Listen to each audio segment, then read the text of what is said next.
Welcome to my YouTube channel. তোমাদের সকলকে আমার আরো একটি নতুন ভিডিওতে জানা হার্দিক শুভেচ্ছা অভিনন্দন। আজকে আমি নবম শ্রেণীর একটা উল্লেখযোগ্য একটা টপিক চিঠি এর বিষয়বস্তু নিয়ে আজকে আমি একটা বিস্তারিত ডেমো ক্লাস দিতে চলেছি। যারা চিঠি ডেমো করবেন তারা অবশ্যই ভিডিওটা প্রথম থেকে শেষ পর্যন্ত দেখবেন। যদি ভিডিওটা ভালো লাগে তাহলে একটা লাইক, কমেন্ট ও বন্ধুদের মধ্যে শেয়ার করে দিবে। আর যারা এখনো এই চ্যানেলটাকে সাবস্ক্রাইব করেননি তারা অবশ্যই চ্যানেলটিকে সাবস্ক্রাইব করে দিয়ে এই চ্যানেলের সাথে জুড়ে থাকবেন। তো চলো দেরি না করে আজকের আমি মূল আলোচ্য বিষয় চিঠি এই বিষয়ের ডেমোটা শুরু করছি। ধন্যবাদ স্যার, ধন্যবাদ ম্যাম, আমাকে আমার একটা পছন্দ মতো ডেমো ক্লাসের সুযোগ করে দেওয়ার জন্য। স্যার, আমি কি এই কক্ষটাকে একটা আদর্শ শ্রেণী কক্ষ মনে করে পড়াতে পারি? ধন্যবাদ স্যার। আচ্ছা সোহানা, তুমি বলো তো আজকে তারিখটা কত? হ্যাঁ একদম 24/11/2025। আচ্ছা আমান বলো, আমি এখন কোন শ্রেণীতে দাঁড়িয়ে আছি? একদম নবম। আচ্ছা তোমরা তো জানো আমি কোন বিষয়ের শিক্ষক, বাংলা। আজকের এই বিষয়টা শুরু করার আগে তোমাদের আমি দুটো কথা বলবো। আচ্ছা তোমরা ইংরেজিতে লেটার বুঝো? লেটার কয় ধরনের হয় মূলত? লেটার মানে চিঠি। হ্যাঁ, তো চিঠি কয় ধরনের হয়ে থাকে বলো? চিঠি দুই ধরনের হয়, তাই না? কি অফিসিয়াল আর আরেকটা হয় ব্যক্তিগত, তাই না? এই দুই ধরনের মূলত আমরা চিঠি দেখতে পাই। তো আজকে আমি এই চিঠি প্রসঙ্গে আলোচনা করব, সেটা ব্যক্তিগত চিঠি। তাহলে আজকের আমাদের পাঠ কি হবে? একদম চিঠি। এই চিঠিটা লিখেছেন স্বামী বিবেকানন্দ।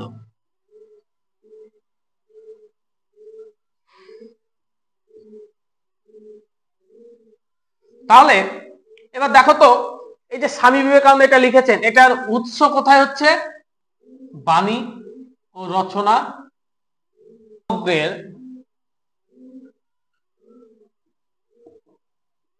সপ্তম খণ্ড থেকে নেওয়া হয়েছে। বোঝা গেল কি বললাম?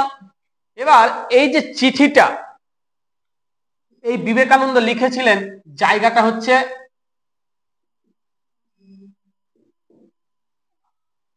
আলমোড়া থেকে। কি বললাম? আচ্ছা তোমরা বলতে পারবে এই আলমোড়া শহরটা কোথায় অবস্থিত? হ্যাঁ স্বরূপ বলো। সুন্দর, উত্তরাখণ্ডে। তাহলে আলমোড়া থেকে 29শে জুলাই 1897 খ্রিস্টাব্দে। তাহলে আমরা এই আলমোড়া শহরটা কোথায় বললাম? উত্তরাখণ্ড, এই রাজ্যের কিন্তু অবস্থিত। এটা কিন্তু মাথায় রাখতে হবে, ঠিক আছে? তো এই যে চিঠিটা লিখলেন, আমরা চিঠি যখন লিখি তখন কোনো উদ্দেশ্য নিয়ে লিখি তো না, আমরা ইচ্ছে হলেও লিখে দিলাম। আগেকার দিনে যখন মোবাইল ফোন ছিল না তখন মানুষ কিন্তু এই চিঠির মাধ্যমে একে অপরের প্রশ্নের উত্তর দিত। এখানেও আমরা ঠিক সেরকমই কিন্তু দেখতে পাচ্ছি। তো এখানে স্বামী বিবেকানন্দ চিঠি লিখছেন, কাকে লিখছেন? আচ্ছা তোমরা যখন মানে অনেকদিন থেকে হয়তো শুনে এসছো যে স্বামী বিবেকানন্দের একজন শিষ্যা ছিলেন, তার নাম কি বলতে পারবে? একদম ভগিনী নিবেদিতা। আমরা দেখতে পাই যে এই যে চিঠিটা শুরু হচ্ছে, মিস্টার স্টার্ডি ইনি একটা চিঠি লিখেছেন কাকে? স্বামীজিকে। এখানে স্বামীজি মানে মনে রাখবে স্বামী বিবেকানন্দ। কেন চিঠি লিখেছেন? তার কারণ হচ্ছে নিবেদিতা আসবেন। কোথায় আসবেন? ভারতে। এবং এই স্বামীজিকে যখন চিঠি লিখলো তখন স্বামীজি কোথায় গেল জানো? এই চিঠিটা নিয়ে মিস মুলারের কাছে গেল এবং মিস মুলারের কাছে গিয়ে তিনি সমস্ত কর্মপ্রণালী, অর্থাৎ ভগিনী নিবেদিতা কেন আসবেন, এর আসার উদ্দেশ্য কি, এই সমস্ত বিষয়ে তিনি কিন্তু জানার জন্য স্বামীজি মিস মুলারের কাছে গেলেন এবং তিনি তার সমস্ত প্রশ্নের উত্তর পেলেন। তখন স্বামীজি মনে মনে ভাবছে তাহলে খোলাখুলি এবার একটা সরাসরি একটা চিঠি লেখা প্রয়োজন। ঠিক সেই দিনই স্বামীজি আলমোড়া থেকে 29শে জুলাই 1897 খ্রিস্টাব্দে তার শিষ্যা ভগিনী নিবেদিতার উদ্দেশ্যে কিন্তু একটা চিঠি লেখেন। আর চিঠিতে যেটা লিখেছিলেন সেটাই কিন্তু আমাদের মূল বিষয়বস্তু। প্রত্যেকে বুঝতে পেরেছো? তাহলে মূল বিষয়বস্তুটা কি? তো দেখো, স্বামীজি যখন চিঠিটা লিখছেন তখন চিঠির মাধ্যমে তিনি জানাচ্ছেন যে তোমাকে আমি সরাসরি খোলাখুলি বলছি। মানে কি? খোলাখুলি মানে কি, আমি ডিরেক্টলি বলবো, কোনো কথা গোপন রাখবো না, তাই না? এখানে ঠিক সেটাই স্বামীজি মিস কল্যাণিয়া নোবেল, অর্থাৎ যাকে আমরা ভগিনী নিবেদিতা হিসাবে জানি, তাকে তিনি সরাসরি একটা চিঠি লিখছেন এবং বলছে যে তুমি ভারতের কল্যাণের জন্য, ভারতের নারী কল্যাণের জন্য তুমি ভারতে আসতে চাইছো, এর জন্য তোমাকে স্বাগতম। একজন প্রকৃত সিংহীর প্রয়োজন, যাকে আমরা এতদিন ধরে খুঁজছিলাম। কিন্তু এখানে একটু সমস্যা আছে।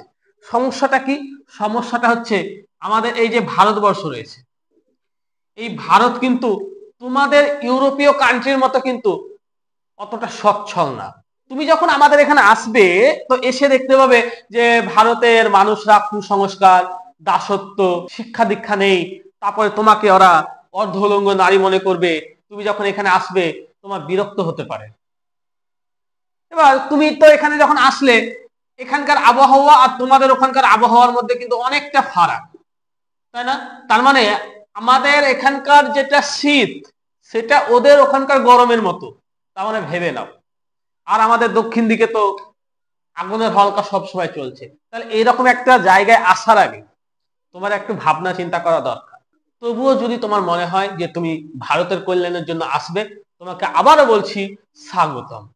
কিন্তু একটা কথা মনে রেখো, এই ভারতে আসার পর তোমার যদি মনে হয় যে কাজে বাধা আসছে, বিঘ্ন আসছে, বা তোমার যদি মনে হয় যে আফসোস হচ্ছে, তো একটা কথা মাথায় রেখো, তুমি ভারতবর্ষে এসে কাউকে পাও আর না পাও, কাকে পাবে? আমাকে পাবে। এখানে আমাকে বলতে, এখানে স্বামীজি বলতে চাইছে যে আমাকে সব সময় তুমি তোমার বিপদে আপদে পাবে। আর এই যে কথাটা দিল, এই কথাটাকে বলছে মরদ কি বাত হাতি কা দাঁত। এটার মধ্যে দিয়ে কি বোঝাতে চাইছেন? তার মানে মরদের কথার কোনো নড়চড় হয় না। যেমন একটা হাতির দাঁত বেরিয়ে গেলে হাতির দাঁত কি কার ভেতর ঢোকানো সম্ভব? ঠিক সেরকমই এখানে কিন্তু এটা বলা হয়েছে। তো এখানে আমরা এটা দেখতে পাই। তারপরে তিনি ভারতে আসার আগে আমরা দেখতে পাই যে বেশ কিছু সচেতন করবে। কি বিষয়ে সচেতন করবে? এই মিস মুলার সম্পর্কে। এই মিস মুলার সম্পর্কে সচেতন করবে, কেননা মিস মুলার অবশ্যই একজন চমৎকার মহিলা, তিনি একজন আজন্ম নেত্রী, কিন্তু উনার মনে না একটু টাকা পয়সা নিয়ে একটু বেশি একটু ছিল, মানে অহংকার টাইপসের হয়তো ছিল। তাই বলেছিল যে তুমি যখন কলকাতায় আসবে, তো তুমি এসে নিজের পায়ে দাঁড়ানোর চেষ্টা করবে, পরনির্ভরশীল হবে না। তাই এখানে কিন্তু আমরা এখানে দেখতে পাই যে ওনাকে সজাগ করে। এই যে মিস মুলার, এই মিস মুলারের যে উদ্দেশ্য, দুটি কারণে সফল হয়নি। তার একটা রুক্ষ মেজাজ ও অস্থিরতা। সেভিয়ার দম্পতি, মিসেস সেভিয়ার, এই যে মিসেস সেভিয়ার দম্পতিকে নারীকুলের রত্ন বিশেষ বলা হয়েছে। নারীকুলের রত্ন বিশেষ, বোঝা গেল? তাহলে মিসেস সেভিয়ার দম্পতি হলো এমন এক দম্পতি যারা এ দেশে এসেছে কিন্তু মুরব্বিয়ানা করতে আসে। তার মানে এটা কেন বললো? কারণ এর আগে যারা বিদেশিরা এসছে তারা আমাদের উপরে এসে শাসন করেছে, চলে গেছে, কিন্তু এরাই হচ্ছে এমন একটা দম্পতি, এরা কখনো আমাদের উপরে মুরব্বিয়ানা বা শাসন করার জন্য আসেনি। তার মানে আমরা সমস্ত ইংরেজকে তো খারাপ বলতে পারি না, বলতে পারি কি? ঠিক সেরকমই আমরা কিন্তু এখানেও কিন্তু দেখতে পাই যে স্বামী বিবেকানন্দ মিসেস সেভিয়ার দম্পতির কথা বলছে। এছাড়াও স্টাডিকেও বাদ দেওয়া চলে না। তার মানে এই স্টাডিও নাকি ভালো ব্যক্তি ছিলেন এবং তিনিও এদেরই মতো শাসন করতে আসেননি, তারা প্রকৃত মানুষকে ভালোবাসত। তো সব শেষে আমরা দেখতে পাই যে শরৎকালে দুজন বন্ধু লোক আসার কথা আছে। দুজন বন্ধু, একটা হচ্ছে ম্যাকলাউড, একটা হচ্ছে ম্যাকলাউড আর একটা হচ্ছে মিসেস বুল। এরা দুজন আসছে ভারত পরিভ্রমণে। তো ম্যাকলাউডকে তুমি হয়তো চেনো, সে প্যারি ফ্যাশন পরা মেয়েটি। আর মিসেস বুল এর বয়স হচ্ছে 50। এই মিসেস বুল আমেরিকায় আমার বিশেষ উপকারী বন্ধু ছিল, বিশেষ উপকারী বন্ধু।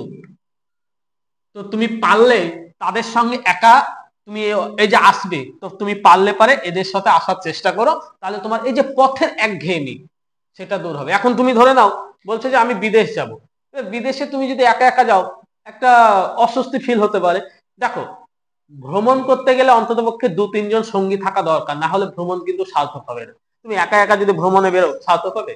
তো তো ঠিক সেটাই আমরা কিন্তু দেখতে পাই যে স্বামী বিবেকানন্দ নিবেদিতাকে বলে যে আমার দুজন বন্ধু আসছে, ম্যাকলাউড ও মিসেস বুল, তো তুমি পারলে তাদের সঙ্গে এসো, তাহলে তোমার পথের যে একঘেয়েমি সেটা দূর হবে।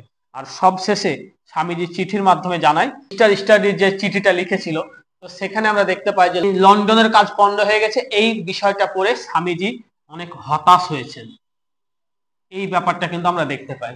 আর এছাড়াও আমরা এই বইটা যাদের কাছে আছে তারা প্রত্যেকে শেষ পেজটা দেখবে, সেভিয়ার, মিসেস বুল, এই যে এদের পরিচয়, তারপরে মিস্টার স্টাডি, প্রত্যেকের কিন্তু প্রত্যেকটা ব্যক্তির কিন্তু আলাদা আলাদা পরিচয় দেওয়া আছে। তো তোমরা সেই জায়গাগুলো একটু পড়ে নেবে। তো এখানে আমি একটু কথা বলে দিই, মিস ম্যাকলাউড এই জো বলে ডাকতেন স্বামীজি, আর মিসেস বুলকে মা বা ধীরামাতা, এই কথাটা কিন্তু একটু মাথায় রাখবে। তাহলে ম্যাকলাউডকে জো বলে ডাকতেন, মিসেস বুলকে মা বা ধীরামাতা বলে ডাকতেন। মানে মিসেস সেভিয়ার ইনি রামকৃষ্ণে মাদান নামে পরিচিত।